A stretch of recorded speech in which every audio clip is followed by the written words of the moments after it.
The sky above the Forest of Velora was bleeding. A towering wall of roaring, unnatural heat devoured the ancient pines in seconds. Through the blinding, suffocating smoke, the fastest, most elite creatures of the forest were sprinting for their lives. They were running with everything they had. Their muscles strained, their lungs burned, their eyes were wide with absolute, uncontrolled terror, and in their blind panic, they were running directly into the heart of the flames. At the dead center of the inferno stood Drenu, a young tortoise, pressing his soft belly into the scorching earth, a jagged, ugly crack running completely down the center of his shell. He was undeniably the slowest animal alive. As the fire closed in, everyone who rushed past him assumed he would be the first to burn. They were entirely wrong. Why is it that when sudden chaos strikes, the most gifted, capable individuals among us are often the very first to fall? We are conditioned from birth to believe that speed, agility, and lightning-fast reactions are the ultimate keys to survival. We are taught that if you cannot keep up with the frantic pace of the world, you will inevitably be left behind, consumed by the fire. But panic has a peculiar, devastating way of turning our greatest strengths into our most fatal weaknesses. This is the story of Drenu, a creature broken by lifelong shame, who discovered a profound truth when his world literally caught fire. He learned that the ultimate power doesn't belong to the one who moves the fastest. It belongs to the one who remembers how to stand still and think. Drenu had spent his entire life apologizing for the space he occupied. He lived in the vast, sunlit paradise of Velora, a sprawling woodland where societal status was measured by a single, unforgiving metric: speed. To be fast was to be worthy of love, of resources, of respect. To be slow was to be entirely invisible, and Drenu was worse than slow. He dragged his heavy, cumbersome body across the forest floor with a pronounced limp, his right side permanently hindered by a deep, jagged crack in his shell. It was the result of a terrible fall when he was just a hatchling, a permanent, physical brand of his failure. Whenever the sleek cheetahs and nimble foxes blurred past him, laughing and kicking up dust into his eyes, Drenu would simply pull his head inward into the dark. He swallowed the bitter humiliation, because deep down, he believed them. He believed his slowness was a curse, a sign of inherent, irreversible weakness. Every night, he would stare at his reflection in the still, black waters of the moonlit pond, violently despising the thick, heavy armor that anchored him to the dirt. He didn't want to be a fortress. He wanted to matter. He wanted to be respected. He wanted, more than anything in the world, to run. The forest's obsession with speed culminated once a year in the Grand Forest Race. It was a brutal, grueling sprint across the entire valley, a spectacle that determined the hierarchy for the coming year. Drenu stood at the very edge of the registration clearing, his heart hammering against his cracked shell. He was staring at the starting line, daring to entertain the foolish dream of entering. "Careful there, Rock. You're blocking the wind." A sharp, arrogant voice cut effortlessly through the crisp air. It was Vero, the hare, the reigning champion for 3 consecutive years. Vero didn't just win races.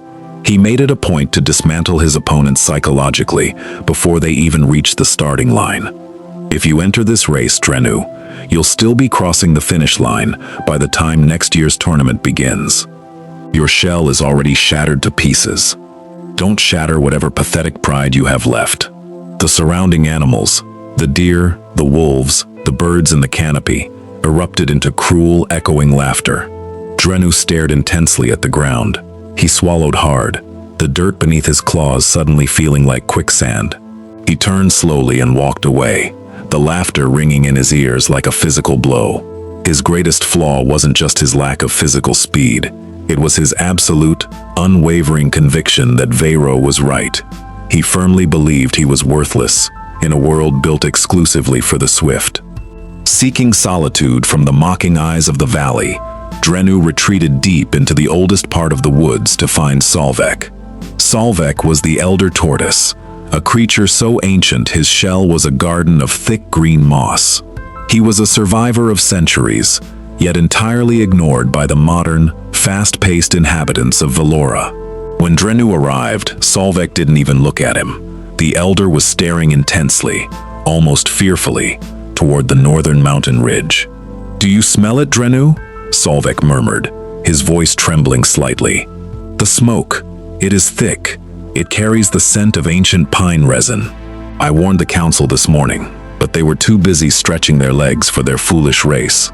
Drenu scoffed, his own pain blinding him. "Who cares about smoke in the mountains, Solvek? I care about the race today. I care about being a walking joke to everyone I know." Solvek finally turned his massive, scarred head. "Speed is merely a reaction to the wind, my boy. Slowness is an intimate relationship with the earth. Come here." Solvek reached out and nudged aside a thick, thorny patch of briar, revealing a dark, forgotten crevice plunging deep underground. "The old tunnels," Solvek whispered. "When the sky falls, the earth protects. Learn the paths beneath your feet, Drenu. The surface is not the whole world, and that crack in your shell, it is not a mistake. It is a vent." Drenu looked away in disgust. He didn't understand the riddle, and he didn't want to hide in the dark like a coward. He wanted to shine in the light. The morning of the Grand Forest race finally arrived. Hundreds of the fastest animals in Velora lined up, their muscles twitching with adrenaline. Drenu, defying all logic and common sense, had taken a spot at the very back of the pack. He simply needed to try. He needed to prove he existed. The starting pistol fired. Within 4 seconds, Drenu was entirely alone, violently coughing, enveloped in the thick, choking dust kicked up by the others. His leg muscles burned with exhaustion. The crack in his shell ached terribly. He had barely moved 50 yards, and he was already failing miserably. Then, the sky instantly turned a bruised, horrifying black. This was not a normal brush fire. A freak dry lightning strike had hit the highly flammable, resin-soaked pines at the narrowest neck of the valley. Gale-force winds whipped the flames into a violent 100-foot wall of fire, cutting off the entire race route instantly. Pure, unadulterated panic erupted. The fast animals hit the wall of heat and immediately turned back, sprinting frantically in the opposite direction. Drenu watched in horror as cheetahs, gazelles, and even Vedro the hare bolted past him, their eyes wide with absolute, primal terror. Drenu desperately tried to follow them. He forced his heavy, stubby legs to move, but the radiant heat was already blistering his exposed skin. Suddenly, a massive burning oak branch crashed heavily into the dirt directly in front of him.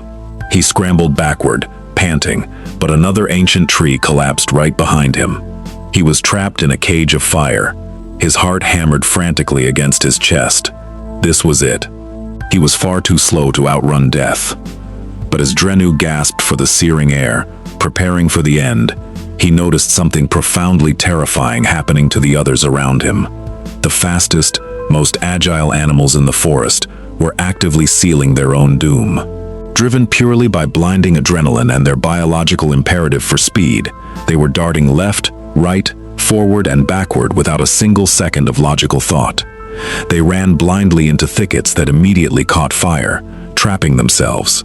But worse than that, because their hearts were beating at 300 to 400 times a minute from the sprinting, they were inhaling the toxic black smoke at a deadly accelerated rate. Vedro the champion hare bolted past Drenu a second time, coughing violently, bloodshot eyes unseeing. He had run in a complete, useless circle. Speed without direction or clarity wasn't just useless. It was a deadly weapon turned directly against them. Their greatest strength was the very thing killing them. Suddenly, Drenu's own breathing slowed. The blinding panic in his mind fractured and cleared. He wasn't panting frantically like the others. His incredibly slow metabolism, his calm, deliberate biology, was keeping him from suffocating in the smoke. He was taking one shallow breath for every 20 of theirs. And then, he remembered the briar. He remembered Solvek's riddle. The walls of fire closed in tightly. The radiant heat was utterly unbearable. The deep crack in Drenu's shell felt as though someone had poured boiling water directly into his spine. His legs gave out. He collapsed hard to his knees in the ash. The thick smoke completely blackened his vision. Every single biological instinct screamed at him to just give up. He was Drenu, the broken tortoise, the slow one, the mistake. He was supposed to die here. The forest had already decided his worth long ago, and these flames were merely executing the final sentence. He squeezed his eyes shut, tucking his head into his shell, ready to let the fire take him into the void.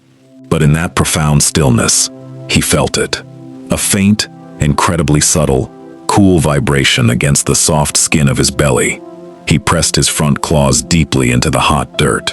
A draft, moving upward from beneath the boiling soil. He was standing directly over one of the structural weak spots Solvek had shown him. The old tunnels were right beneath his feet, breathing cool air up through the earth. Drenu's eyes snapped open. He began to dig.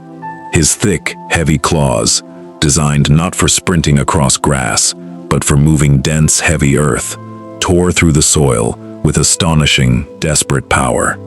Within mere moments, he uncovered the dark, wonderfully cool entrance to the underground tunnel. He dragged his heavy body toward the edge. Safety, freedom, survival. He had actually beaten the fast ones. But just as he tilted his weight forward to drop into the dark abyss, he heard it. Violent coughing, weak, terrified whimpering.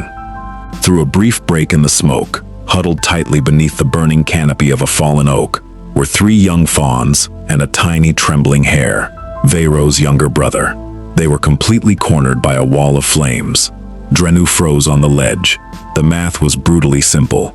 If he dropped into the tunnel right now, he would live.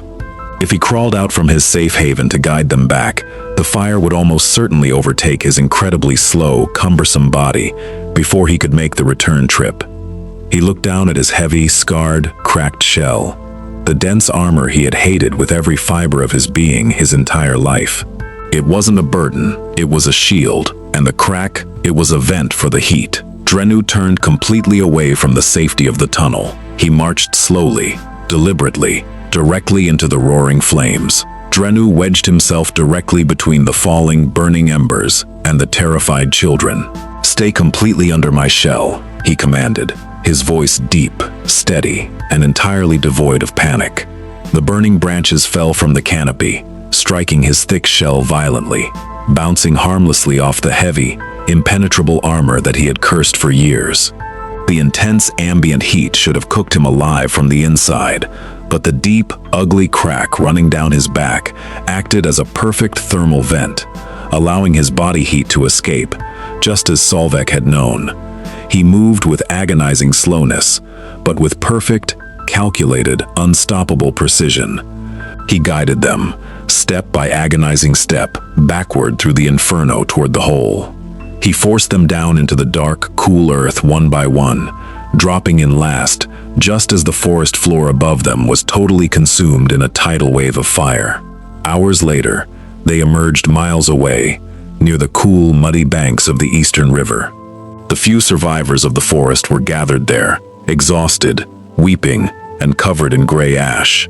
Veyro was on his knees in the mud, crying openly, entirely believing his little brother was dead. Then, out of the thick river brush, stepped Drenu. His massive shell was scorched pitch black, still smoking slightly in the cool air. But behind him, coughing but perfectly safe, walked the children. Veyro looked up, his eyes wide with shock. The undefeated champion hare didn't say a single mocking word. He slowly stood up, approached the slow, broken tortoise, and simply bowed his head completely to the ground. When the fire finally passed, the culture of the Forest of Velora was forever changed. They no longer blindly worshipped the fast. They deeply respected the grounded. In our own lives, we are constantly taught to react quickly to the fires that break out around us. We are told to sprint away from our problems, to move fast and break things, to hustle our way out of disaster. But speed without clarity is just a much faster way to arrive at your own destruction. Panic is a liar. It constantly convinces you that any movement at all is good movement. Preparation and stillness teach you that sometimes, standing completely still, finding your footing, and analyzing the path is the only true way to survive. Drenu's slowness gave him the precious time to think. His heavy shell gave him the power to protect, and his deepest flaw, his cracked shell, was the exact mechanism that kept him alive. Never let panic dictate your pace, because when the world burns, the fast will run in circles, but the grounded will find the way out. I know exactly what it feels like to believe you are fundamentally falling behind everyone else. We live in a loud, demanding world that relentlessly glorifies the endless hustle, the immediate witty reaction, the overnight meteoric success. It is so incredibly easy to look at the people sprinting past you, achieving milestones you can only dream of, and feel like you are somehow defective, like your shell is cracked and you are destined to fail. But I promise you this from the bottom of my heart: the very traits you are most deeply ashamed of, your overcaution, your quietness, your slow, methodical, deeply sensitive nature, might be the exact, specific tools you will need when the real, life-altering crises hit. Do not ever apologize for moving at the speed of wisdom. If Drenu's story brought you a moment of peace and clarity today, please consider subscribing to Zavian Tales. We tell stories here every single week to remind you of the immense, quiet strength you already possess. And if you ever feel like the heavy weight of the world is just too much to carry on your own, click the video appearing on your screen right now. Thank you for listening. Stay grounded, my friends.